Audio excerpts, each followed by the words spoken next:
ஸ்ரீ காயத்ரி கவசம் மந்திர சோஸ்திர ரூபமான இந்த காயத்ரி கவசத்தை படித்தால் உடலுக்கும் உயிருக்கும் ஏற்படக்கூடிய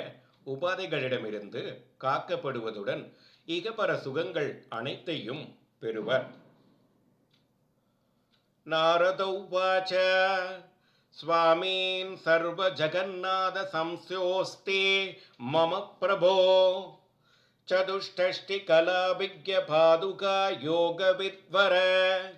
मुच्यते केन पुण्येन ब्रह्मरूपकथं भवेत् तेहच्च देवतारूपो मन्त्ररूपो विशेषद कर्मदच्छ्रोतुमिच्छामि न्यासं स विधिपूर्वकम् नुरिक्षन्तो दैवतं स ध्यानं स विदवत् प्रभो. नारायण उवाच अस्त्येकं परमं गुह्यं गायत्री कवसं तथा पठनात् तारणात् मर्त्य सर्वपापै प्रमुच्यते सर्वान् कामान् अवाप्नोति देहरूपच्च जायते. गायत्री कवसास्य ब्रह्म विष्णु महेश्वर ऋषयोर्युग्यजुस्सामदर्वचन्तांसि नारद ब्रह्मरूपा देवदोक्ता गायत्री परमाकला तत्पेजं वर्ग इत्येषा चन्दिरुक्ता मनीषिभिः केलगं सदीय प्रोक्तं मोक्षर्थे विनियोजनं चतुर्भिर्हृदयं प्रोक्तं चतुर्भिस्तु शिर संस्कृतं पञ्चभि स्यात् सिगापच्चान्त्रिभिस्तु कवसं सम्पृतं चतुर्भिर्नेत्रमुष्टिष्ठं चतुर्भिः स्यात् तदस्रदघम् अदध्यानं प्रवक्ष्यामि साधकाभीष्टदायकम् मुक्ता विद्रुमहेमनीलधवलचायैर्मुगैस्तिरक्षणे युक्तामिन्तु निबध्न रत्नमकूडां तत्त्वार्थवर्णात्मिकां गायत्रीं वरदा भयाङ्कुशकसा शूलं कपालं कदाम् संगं चक्रमदारविन्दयुगलं हस्तैर्वहन्तीं भजे गायत्री पूर्वदः पादु सावित्रे पादु दक्षिणे ब्रगत्मसन्त्यादु मे बच्चार्वुत्तारायं सरस्वती बीजे पार्वती मेदीशं रक्षेत् पावगीं जलसायिनी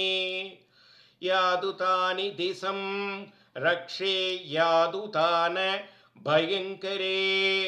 पावमानीं दिशं रक्षेत् भवमान विलासिनी दिशं रौद्रं समे पादु रुद्राणि रुद्ररूपिणी ब्रह्माण्योर्ध्वं धुमे रक्षेत् अधस्तात् वैष्णवे तदा एवं तदतिदसो रक्षेत् सर्वाङ्गं भुवनेश्वरे तत्पदं पादु मे पादौ जङ्के मे सविदुपदं वरेण्यं कडिदेशं तु नाभिं वर्गस्तथैव स देवस्य मे तत्हृदयं धीमहि समेकलम् दियपदं समे नेत्रेय पदं मे ललाडकं न पादु मे पदं मूर्तिनी च स्यागायां मे प्रचोदयात् तत्वर्णं पादु मूर्धानं नकारः पादु पालकं सक्षिक्षिद्धो विकारणार्ष तुकारस्तु कबोलयो नासापुडं मकरार्णो रेकारस्तु मुखे तथा निकारवूर्धवमोष्टं द्वयकारस्त्वदरोष्टकम् आस्य मध्ये बकारार्णो कोकारस सुबुके तथा तेगारकण्डे तसेदु वकारस्कन्द देशकम् स्याकारो दक्षिणं हस्तं दीकारो वामहस्तकम् मकारो हृदयं रक्षेत् हिकार उदरे तदा तिकारो नाभिते ससेदो योकारस्तु कडिं तदा कुह्यं रक्षतु योकार ऊर्ध्वौ न पदाक्षरम् प्रकारो जानुनी रक्षेत् सोकारो कडिं तदा तकारो कुल्पदेशसेदुयाकरा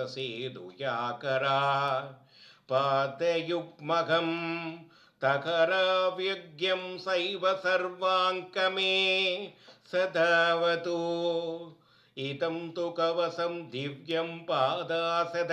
विनाशनम् चतुष्षष्टिकला विद्यादायकं मोक्षकारकं मुच्यते सर्वपापेभ्य परं ब्रह्मादिगच्छति पठनात् स्मरणात् वापि कोशसहस्रफलं लभेत्